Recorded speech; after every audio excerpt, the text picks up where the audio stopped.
दर्शकवृन्द नमस्कार। केन्द्रबिन्दु अनलाइनबाट हरेक दिन साँझ प्रसारण हुने केन्द्रबिन्दु समाचारमा तपाईँ सम्पूर्णमा स्वागत गर्न चाहन्छु। म छु मनोज नेउपाने। केन्द्रबिन्दु न्युजमा हामी दिनभरिका टप 5 खोजमूलक तथा महत्त्वपूर्ण समाचार सम्प्रेषण गर्ने गर्छौँ। सुरु गरौँ आजका प्रमुख शीर्षकहरूबाट। सरकारको नयाँ निर्देशिकाले कोरोना सल्किने विज्ञहरूको चेतावनी। आरडीटी परीक्षण तत्काल बन्द गरी पीसीआर टेस्ट बनाउन आग्रह। सभामुखको रुलिङपछि पनि रोकिएन संसदमा भारतीय चेली शब्दको चर्चा। सांसद चौधरीको अभिव्यक्ति संसदको रेकर्डबाट हटाउन माग। संसदमा संविधान संशोधन विधेयक दर्ता गर्ने प्रतिस्पर्धा। यो अधिवेशनमा गैर सरकारी विधेयक अगाडि नबढ्ने। सुनको मूल्य 10,000 रुपियाँले बढ्यो, 1 लाख रुपियाँ नाग्ने आकलन। र लकडाउन लम्बिँदै जाँदा 46% उद्योग मात्रै सञ्चालनमा, मजदुर उपस्थिति पनि आधा घट्यो। जस्तै परिस्थितिमा पनि होन्डा छ सधैँ तपाईसँगै। त्यसैले अब होन्डा हुनेछ तपाईसँग मात्र 1 रुपियाँको डाउन पेमेन्ट वा 1 रुपियाँको इएमआई वा 1% इन्ट्रेस्ट रेटमा। थप जानकारीका लागि यी नम्बरमा कल गर्नुहोस् वा माथि दिएको लिङ्क क्लिक गर्नुहोस्। होन्डा छ सधैँ तपाईसँगै। दर्शकवृन्द, आजको बुलेटिन सुरु गरौँ कोरोना भाइरस संक्रमणको विश्वव्यापी अपडेटबाट। कोरोना भाइरसको संक्रमणबाट विश्वभर मृत्यु हुनेको संख्या 4 लाख नागेको छ। पछिल्लो विवरण अनुसार विश्वभर 4,02,561 जनाको ज्यान गएको छ। त्यस्तै विश्वभर 69,98,000 भन्दा बढी संक्रमित भएका छन् भने 34,21,000 भन्दा बढी निको भएर घर फर्किएका छन्। कोरोना भाइरसको संक्रमणबाट मृत्यु हुने भन्दा निको हुनेको संख्या 8 गुणा बढी छ। यता नेपालमा भने कोरोना भाइरसको संक्रमणबाट 13 जनाको मृत्यु भएको छ भने 3,448 जना संक्रमित भएका छन्। स्वास्थ्य तथा जनसङ्ख्या मन्त्रालयले दिएको जानकारी अनुसार आइतबार 213 जना संक्रमित थपिएका छन्। अहिलेसम्म 467 जना संक्रमित निको भएर घर फर्किएका छन्। यसैबीच तत्कालीन सङ्घीय समाजवादी पार्टी र राष्ट्रिय जनता पार्टी मिलेर बनेको जनता समाजवादी पार्टीको नेतृत्वमा सहमति जुटेको छ। एकीकृत पार्टीको सङ्घीय परिषद अध्यक्ष बाबुराम भट्टराई, केन्द्रीय समिति अध्यक्ष महन्त ठाकुर र उपेन्द्र यादवलाई बनाउने तय भएसँगै जसपा नेतृत्वमा सहमति जुटेको हो। त्यस्तै जसपाको नेतृत्वको वरियतामा महन्त ठाकुर पहिलो, डाक्टर भट्टराई दोस्रो, उपेन्द्र यादव तेस्रो, अशोक राई चौथो र राजेन्द्र महतो 5औं नम्बरमा रहेका छन्। आफू पनि बचाऊ, अरूलाई पनि बचाऊ। आजै नेपाल लाइफमा जीवन बिमा गरौँ।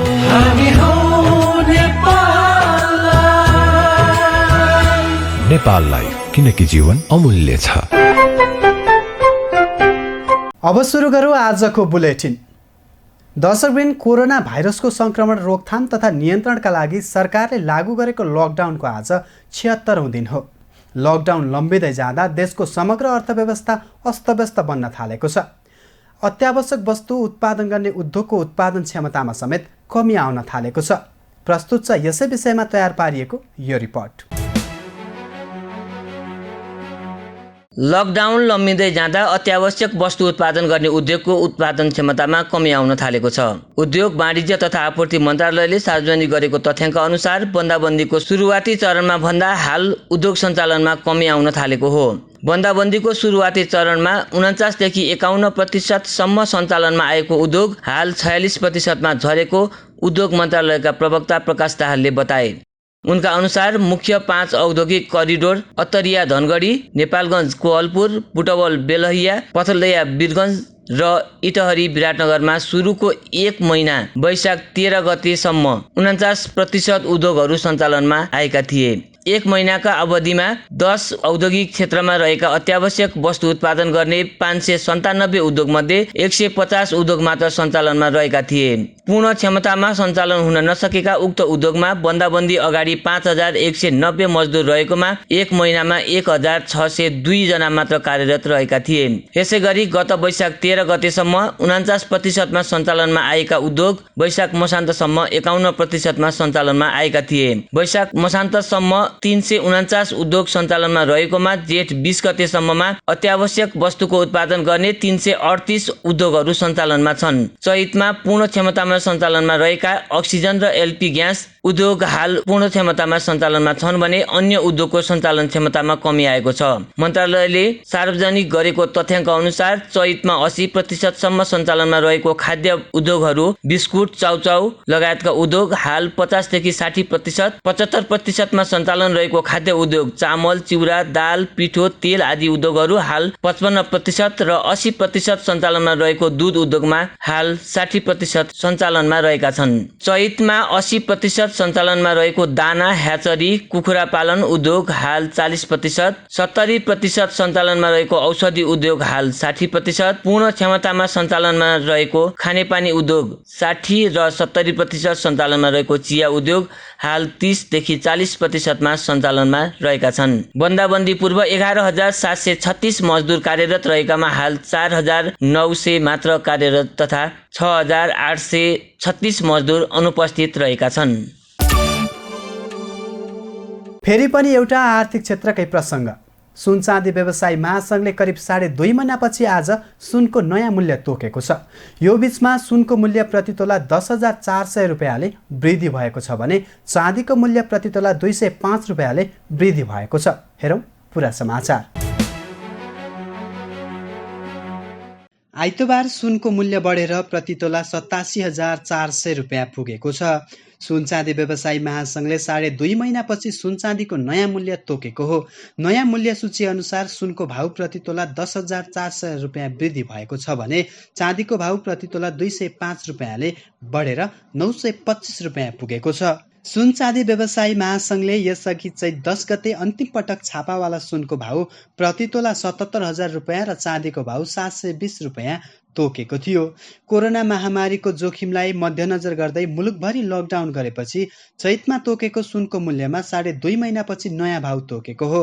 महासङ्घले आजबाट नियमित रूपमा बजार सुचारू गर्ने र सुनको मूल्य पनि लकडाउन भन्दा पहिले जसरी नै दैनिक रूपमा निर्धारण गरिने जनाएको छ। लकडाउनका कारण लगातार बढेको सुनको मूल्य 1 लाख रुपियाँ नाग्ने आकलन गरिएको छ। लकडाउनका कारण अन्य व्यवसाय चौपट भएका बेला अन्तर्राष्ट्रिय लगानीकर्ताहरू सुनमा लगानी गर्न आकर्षित भएपछि सुनको मूल्य आकाशिएको हो।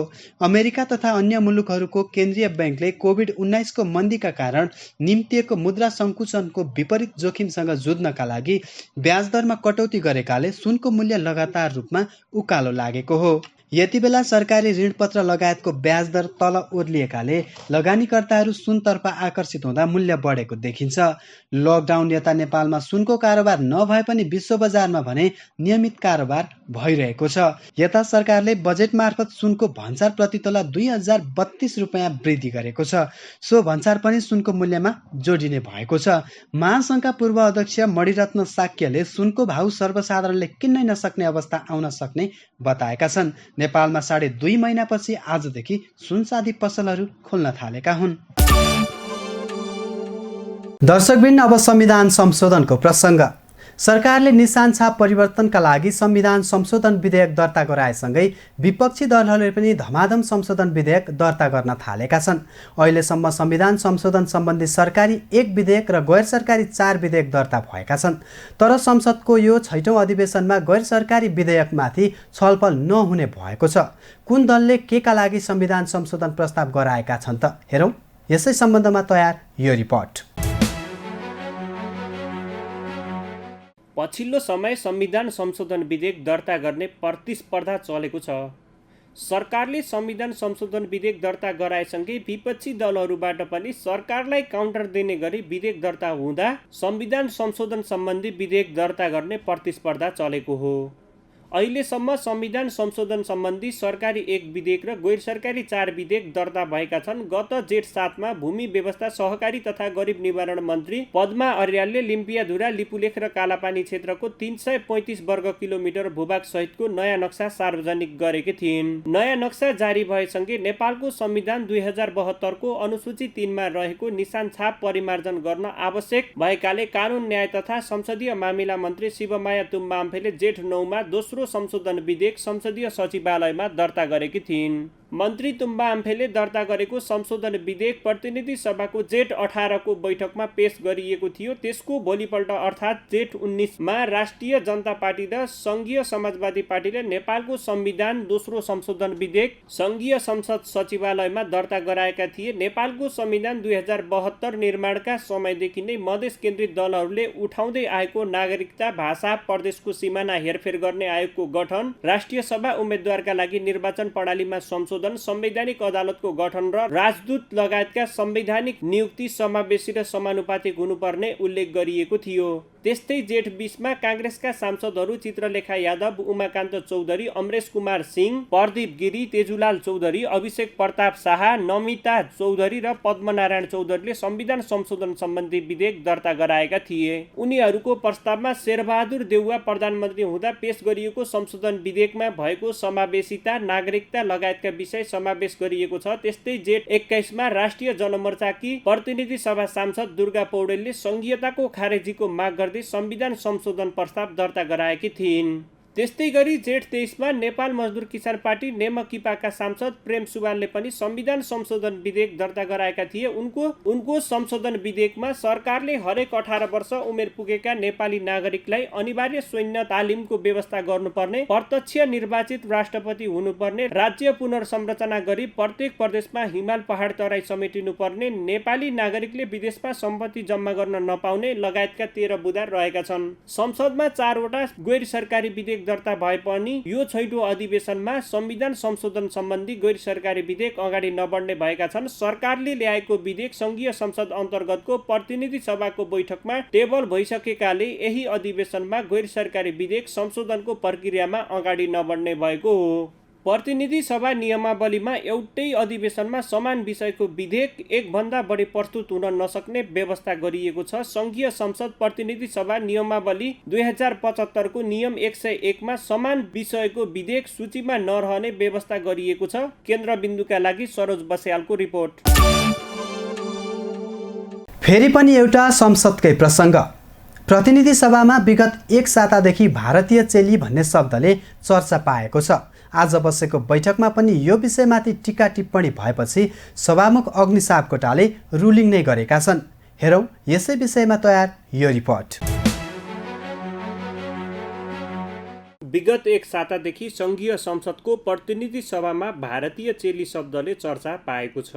पहिलो पटक गत जेठ 19 मा बसेको प्रतिनिधि सभाको शून्य समयमा बोल्दै सत्तारूढ नेकपाकी सांसद गंगा चौधरी सदगौवाले नेपालको संसदमा भारतीय चेलीहरूले दादागिरी गर्न थालेको बताएकी थिइन्। समाजवादी पार्टीकी सांसद सरिता गिरीतर्फ संकेत गर्दै उनले अनुदानसँग जमिन, स्वाभिमान र राष्ट्रियता कुनै पनि हालतमा साट्न नसकिने बताएकी थिइन्। तर सरिता गिरीको नाम भने उल्लेख गरेकी थिइनन्।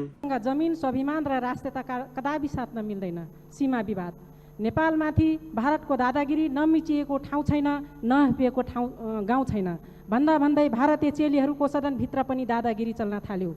त्यसपछि गत शुक्रबारको प्रतिनिधि सभाकै बैठकमा बोल्दै सांसद सरिता गिरीले आफू विरुद्ध सदनमा अभिव्यक्त भनाइलाई संसदीय रेकर्डबाट हटाउन सभामुखको ध्यानाकर्षण गराएकी थिइन्। सांसद गिरीले संसदीय गरिमा र मर्यादा विपरीत अभिव्यक्ति दिएको भन्दै मन्तव्यमा प्रयोग गरिएको शब्दले संसदको सार्वभौम सत्तामाथि आक्रमण गरेको दावी गरेकी थिइन्। उनले सांसद चौधरीतर्फ इङ्गित गर्दै उनको अभिव्यक्तिलाई घृणाको मन्तव्यको संज्ञा दिएकी थिइन्। तर सांसद गिरीले पनि चौधरीको नाम लिएकी थिइनन्।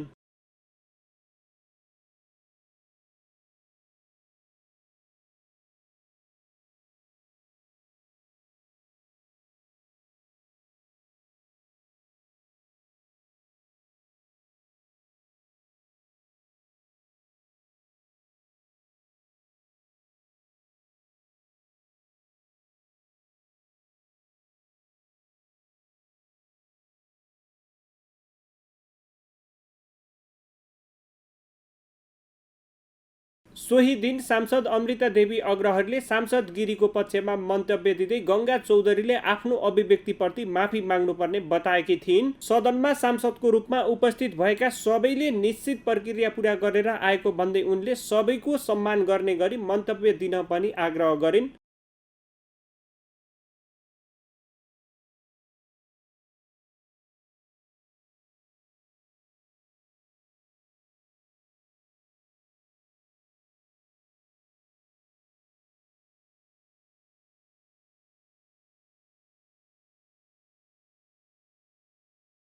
सांसद अग्रहरीले सांसद गंगा चौधरीको नाम लिएर बोल्दै गर्दा सत्तारूढ दलका सांसदहरूले संसदीय मर्यादा विपरीत नाम नै किटान गरेर अभिव्यक्ति दिएको भन्दै आपत्ति जनाएका थिए। आइतबारको बैठकमा सभामुख अग्निप्रसाद सापकोटाले यस विषयमा टीका टिप्पणी नगर्न सांसदहरूलाई रुलिङ गरेका थिए। तर पनि बैठकमा यो विषयले प्रवेश पायो। राजपाकी सांसद चन्दा चौधरीले नेकपा सांसद गंगा चौधरी सदगौवाको अभिव्यक्तिलाई रेकर्डबाट हटाउन माग गरिन्। आइतबार प्रतिनिधि सभाको बैठकमा विनियोजित बजेटको खर्च कटौतीमाथिको प्रस्तावमा बोल्ने क्रममा उनले सांसद चौधरीको विरोध गरेकी हुन्।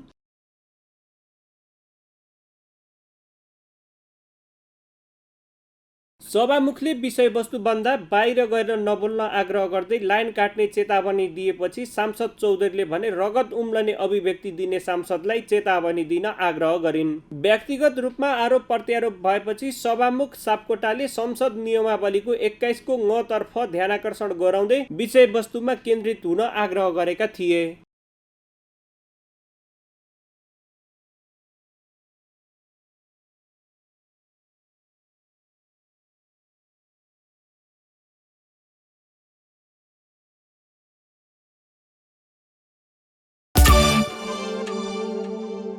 दर्शकबिन अब आजको टप 1 न्युजको पालो।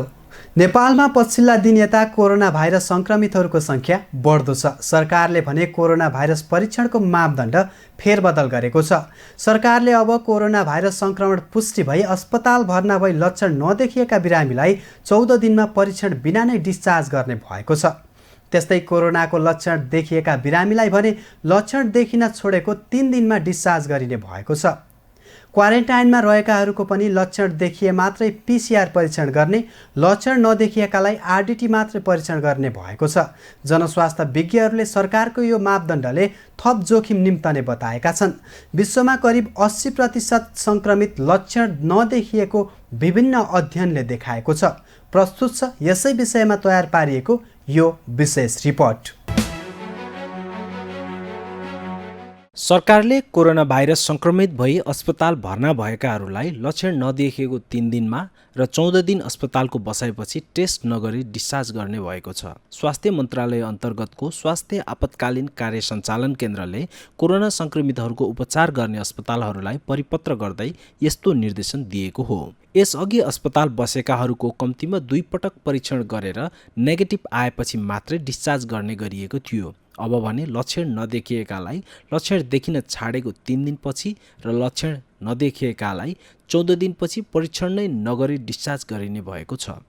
निर्देशिकामा क्वारेन्टाइनमा रहँदा लक्षण देखिए मात्र PCR परीक्षण गर्ने र क्वारेन्टाइनमा रहेका तर कोरोनाको लक्षण नदेखिएकाहरूलाई 14 दिनपछि RDT परीक्षण गर्ने भनिएको छ। तर सरकारको यो पछिल्लो मापदण्डले कोरोना भाइरसको जोखिम थप बढ्ने विज्ञहरू बताउँछन्। एपिडेमियोलोजी तथा रोग नियन्त्रण महाशाखाका पूर्व निर्देशक डाक्टर बाबुराम मरासिनीले RDT परीक्षण तत्काल बन्द गर्नुपर्ने बताए। भारत लगायत अन्य देशले समेत काम नगर्ने भनेर लत्ताइएको RDT परीक्षण सरकारले निरन्तर जारी राख्दा जोखिम खर्च र जोखिम बढ्ने उनको भनाइ छ। क्वारेन्टाइनमा बसेकालाई PCR परीक्षण नै गर्नुपर्ने उनले बताए। PCR परीक्षण 20 स्थानबाट बढाएर 50 भन्दा बढी स्थानमा पुर्याउनु पर्ने उनको सुझाव छ। त्यस्तै सरुवा रोग विशेषज्ञ डाक्टर अनुप सुवेदीले मन्त्रालयबाट जारी भएको उक्त गाइडलाइन अवैज्ञानिक रहेको बताएका छन्।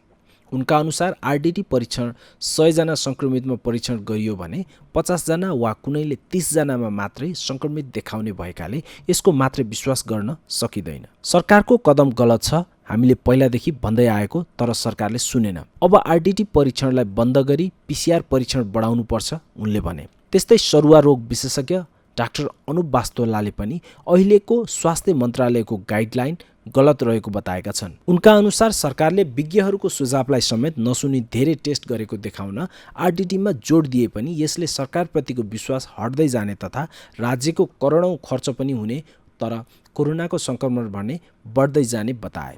RDTको नतिजामाथि अविश्वास हुँदाहुँदै फेरि मन्त्रालयले RDT किट खरिदको प्रक्रिया अघि बढाएको बुझिएको छ। RDT किट विश्व स्वास्थ्य सङ्गठनदेखि स्वास्थ्य मन्त्रालयका निकाय तथा नेपाल स्वास्थ्य अनुसन्धान परिषदले समेत यसको प्रयोग नगर्न भनेका छन्।